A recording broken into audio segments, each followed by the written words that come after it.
Welcome back, everyone. Coach over here for another episode of Card Anthology, and today we're going to be going over the set Lorwyn, which was released on October 12th of 2007. This set would mark the 43rd expansion of the Magic the Gathering franchise. There were 301 total cards in the Lorwyn set, broken down between 121 commons, 80 uncommons, 80 rares, along with 20 basic lands, with the set symbol being an elven ear or a leaf. Lorwyn would set up the 2-set block for quite some time, and would later be followed by the set Morningtide. Lorwyn was sold in 75-card tournament decks, 16-card booster packs, fat packs, and also had 5 different pre-constructed decks, which consisted of Kithkin Militia, which was a white-based deck, Marrow Riverways, which was a white-blue deck, Boggart Feast, which was a black-red deck, Elvish Predation, which was a black-green deck, and Elemental's Path, which was a 5-color deck. The story is set on the plane of Lorwyn, where nature thrives and the sun never disappears. But while the creatures of Lorwyn do not know anything of gloom or malice, rivalry does exist. The story of Lorwyn is told in the novel of the same name by Corey Herdon and Scott McGough. Lorwyn was also important because it started to get us away from the Dominaria storyline, with the Magic the Gathering franchise going into multiple different planes over the next few years consistently. As far as mechanics go, a few mechanics would either show up or become keyworded in the set. One of the new mechanics was Changeling, which is a card with every creature type. You had the Clash mechanic, which is essentially a minigame with each player revealing the top card of their library, with the winner of this minigame being the player with the higher mana cost, with an example of this being Captivating Glance. You had Evoke, which was a mechanic that allows a player to play an alternate cost, but must sacrifice the creature when it gets on the battlefield. The cool thing about Evoke creatures is that they basically have 2 costs. If you pay the full cost, you get the creature and the effect, whereas if you pay just the Evoke cost, you basically are playing a sorcery on a creature card. There was the mechanic Hideaway, which lets you hide certain cards, and after a set of conditions are completed, the card may be cast for no mana, with Mosswork Bridge being an example of this. You had the Champion mechanic, which was a mechanic when a creature enters the battlefield, you have to sacrifice it and lets you exile another certain card type. If or when the champion leaves the battlefield, you return the exiled card back. An example of the Champion mechanic would be that of Changeling Hero. However, Lorwyn was best known for introducing a brand new card type that would change the face of Magic the Gathering. The card types that would be introduced in this set were planeswalkers, which gives you another mini player with numerous powers. And the first 5 planeswalkers were Johnny Goldmane, Jace Beleren, Liliana Vess, Chandra Nalaar, and Garruk Wildspeaker, which were also known as the Lorwyn 5. Lorwyn had a total of 15 cycles, which planeswalkers were already considered 1 cycle, along with champions and hideaway lands. But other cycles that were a part of Lorwyn were common and uncommon changelings, the Clash creatures, incarnations, tribal cantrips and legends, harbingers, and revealers. 1 cycle in particular were the tribal lords, which were uncommon and rare creatures that granted other creatures of their type certain bonuses and abilities. The tribal lord cycle consisted of the red cards Incandescent Soulstroke and Sunrise Sovereign, the green cards Imperious Perfect and Timber Protector, the blue cards Marrow Regeray and Scion of Una, the black card Mad Ante, with the last card being the white-based Wizened Sen. Another cycle were the Token Makers, which were uncommon creatures that can not only make tokens of other creature types, but can use creatures of those types to make these creatures more powerful.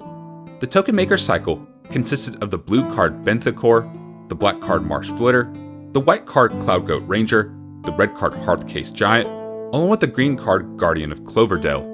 The last cycle of note were the commands, which are rare modal spells with 4 options that allows you to pick 2 choices. This particular cycle included the white card Austere Command, the blue card Cryptic Command, the black card Profane Command, the red card Incendiary Command, with the last card being the green-based Primal Command. On top of that, when it comes to reprints, there was only 1 true reprint and 1 functional reprint.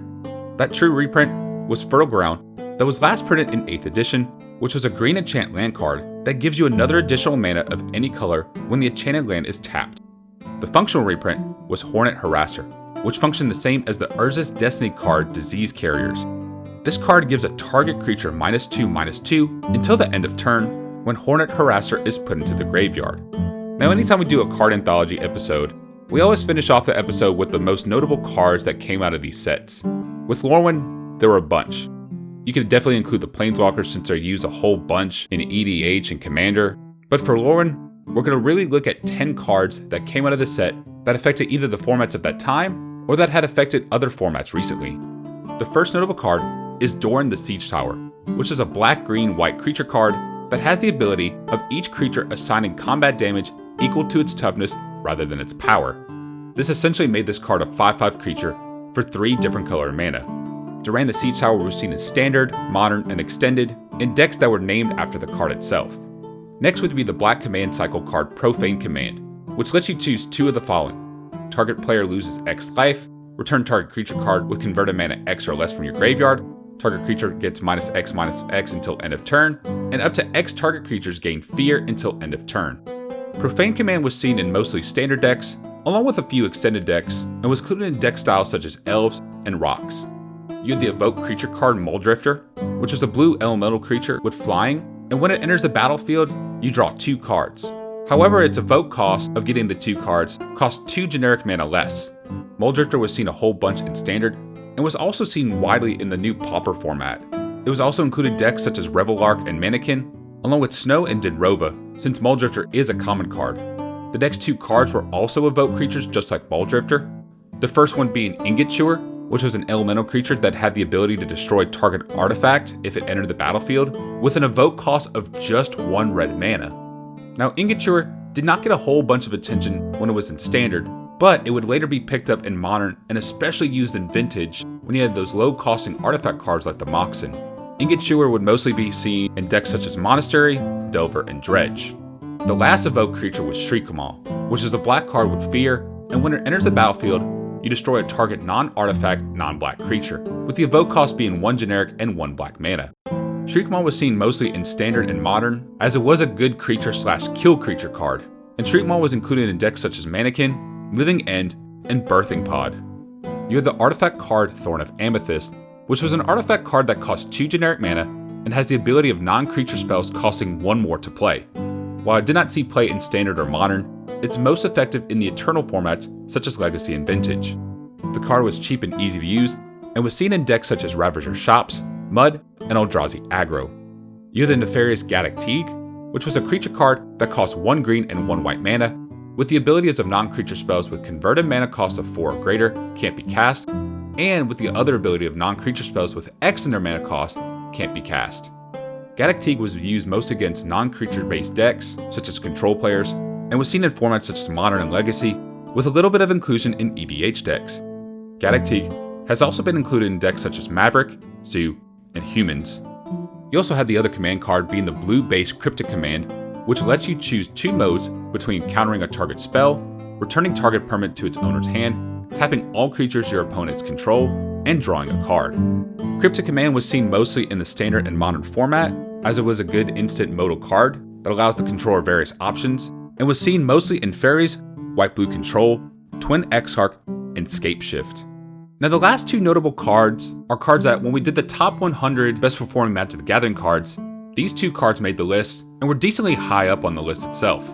The first card between the 2 would be Ponder, which was a sorcery card for 1 single blue mana that lets you look at the top 3 cards of your library and put them back in any order, giving you the option to shuffle your library and drawing a card. This was a cheap way of seeing the top 3 cards of your deck, putting them in any order, or if you don't like the 3, you may shuffle your entire library and then draw a card. Ponder was actually restricted in the Vintage format in 2008 because it was a simple method of finding powerful restricted cards in a deck very easily. And that was actually according to Mike Turian, who was not only a Pro Tour winner during his time, but was also a Magic the Gathering developer as well.